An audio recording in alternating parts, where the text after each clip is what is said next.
여러분 안녕하세요. 오늘은 하나님 먼저 First Place 라는 제목으로 말씀을 드립니다.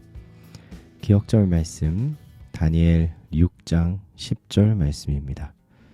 다니엘이 하루 3번씩 무릎을 꿇고 기도하며 그의 하나님께 감사하였더라. 우리는 매일 선택을 하면서 살아요. 여러분은 어떤 선택을 하면서 살아가나요? 어떻게 하면 하나님을 첫째로 선택할 수 있을까요? 다니엘은 매일의 삶 속에서 하나님을 첫째로 생각했어요. 아침에 일어나서 점심시간에 그리고 잠들기 전에 다니엘은 항상 집의 창문을 열고 기도했어요. 누가 보든지 상관하지 않았죠. 그는 기도 시간이 되면 하던 일을 멈추고 기도했어요. 다니엘은 하나님과 함께 보내는 시간을 가장 중요하게 생각했어요. 그를 싫어하는 사람들도 다니엘의 기도 시간에 대해서 알고 있었죠. 다리오 왕이 메데 페르시아의 왕이 되었을 때 왕은 자신을 도와줄 관원들이 필요했어요. 그래서 왕은 120명의 관원들을 선출했어요. 그리고 그 위에 3명의 총리들을 선택했죠. 다니엘이 그 총리 3명 중에 하나였어요. 여기서 잠깐 우리는 다리오 왕이 누군지 궁금해지죠? 그래서 키로파에디아라는 책을 먼저 소개하고 싶습니다. 세상에는 많은 리더들이 리더십을 발휘하지만 미국 사람들이 생각하는 최고의 리더이자 최고의 리더십은 바로 키루스의 리더십이라고 합니다. 키루스는 성경의 고레스라는 인물입니다. 이 키로파에디아라는 책에 보면 아직 한참 젊은 고레스가 등장합니다.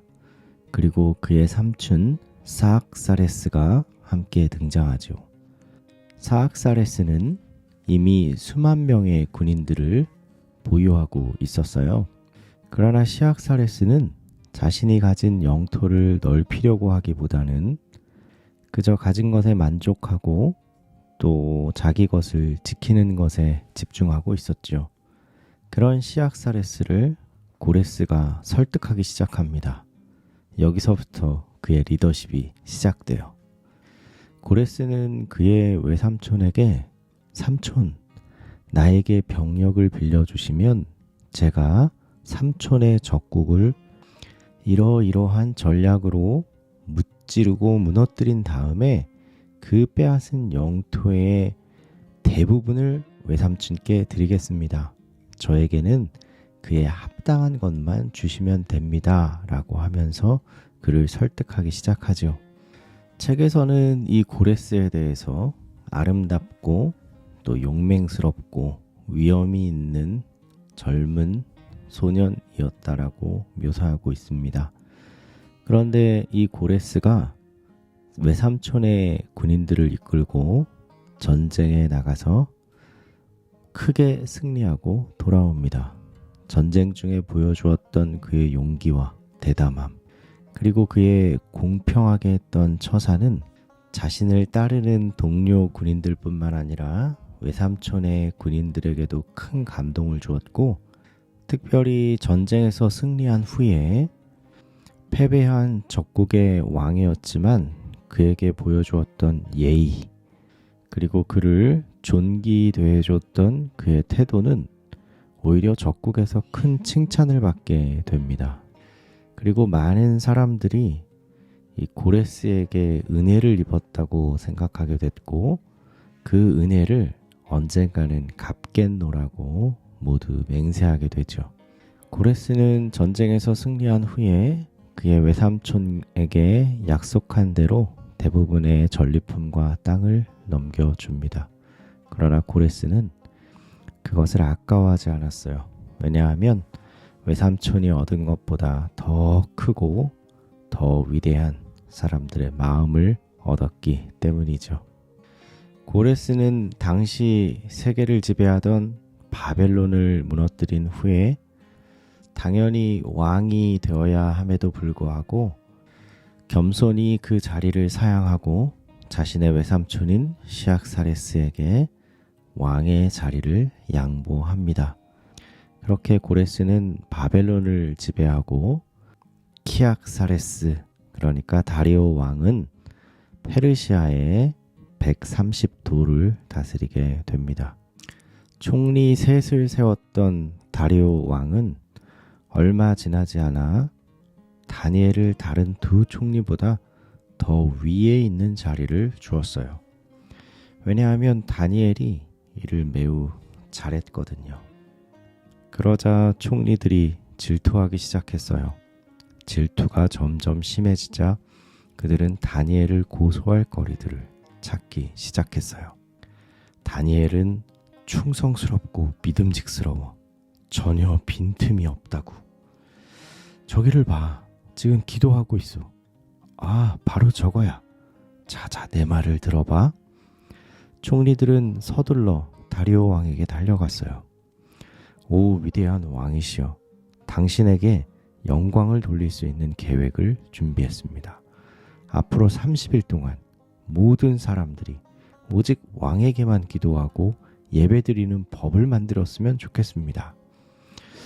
만약 법을 지키지 않는 사람이 있다면 어떻게 하지? 사자굴에 넣는 것은 어떨까요? 왕은 그들의 계획이 마음에 쏙 들었어요. 그는 자신이 위대한 왕이고 영광을 받아 마땅하다고 생각했죠. 그래서 그 법은 통과되었어요. 다니엘도 그 소식을 알게 되었어요. 다니엘은 그들의 속셈도 이미 알고 있었어요. 하지만 인간이 만든 그 어떤 법도 하나님을 향한 다니엘의 사랑과 예배의 습관을 바꿀 수 없었어요. 여러분은 어떤가요? 예배란 바로 하나님을 우리의 삶 속에서 첫째로 모시는 거예요. 다니엘은 무슨 일이 생기든지 하나님을 계속 섬기기로 했어요. 그러면 여기서 또 궁금증이 생기죠. 다니엘은 어떤 기도를 했으며 왜 늘 창문을 열고 기도했을까요? 그 이유는 열왕기상 8장에 나옵니다. 솔로몬이 성전을 지은 후에 하늘을 향해 손을 펴고 이렇게 기도했습니다.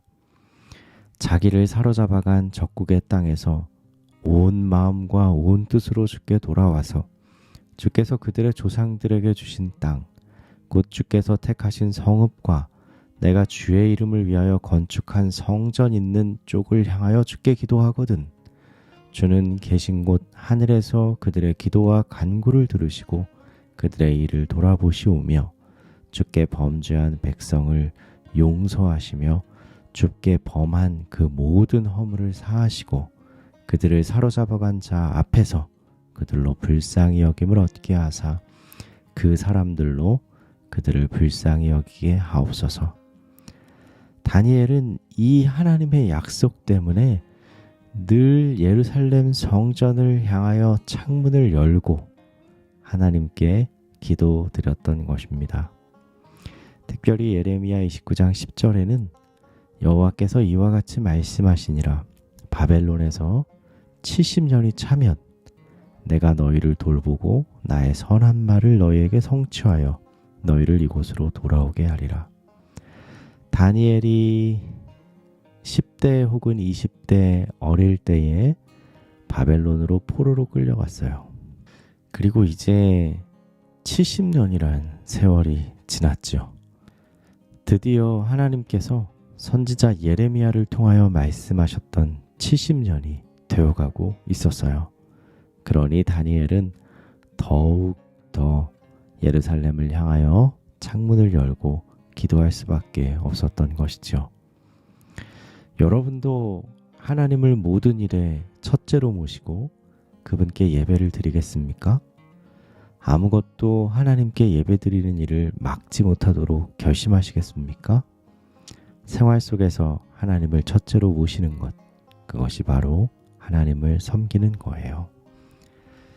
다니엘은 금령을 만드는 그들의 악에 찬 의도를 재빨리 알았으나 조금도 그의 행동을 바꾸지 아니하였다. 그에게 기도가 가장 필요되는 지금에 왜 그가 기도하기를 멈출 것인가? 차라리 그는 생명 그 자체를 버릴지언정 하나님의 도우심에 대한 그의 소망을 버리고자 하지 아니하였다. 그는 하늘과 자기의 관계가 단절된 것처럼 보이는 것조차도 허락하지 아니하였다. 왕이 명령할 수 있는 권한을 가진 모든 사항에 대해서 그는 기꺼이 순종할 것이었다. 그러나 왕도 그의 금령도 그를 만왕의 왕에 대한 충성의 길에서 벗어나게 할 수는 없었다. 질문 드리겠습니다. 첫 번째, 여러분은 언제 기도하나요? 두 번째, 여러분의 기도 제목은 무엇인가요? 세 번째, 다니엘은 창문을 열고 무엇을 위해 기도했나요? 네 번째, 다니엘은 무엇을 가장 중요하게 생각했나요? 다섯 번째, 기도할 때 하나님께서 도와주셨던 경험이 있다면 이야기해 보세요. 기도하겠습니다. 사랑하는 아버지 하나님, 우리가 세상 그 어떤 것보다도 하나님을 사랑하게 해주시고 사랑하는 하나님께서 명령하시고 말씀하신 것을 가장 소중하게 여기게 해 주옵소서. 진심으로 하나님께 간구하고 풍성하게 응답받는 기도들로 채워 주시옵소서. 사랑하는 예수님 이름으로 기도합니다. 아멘.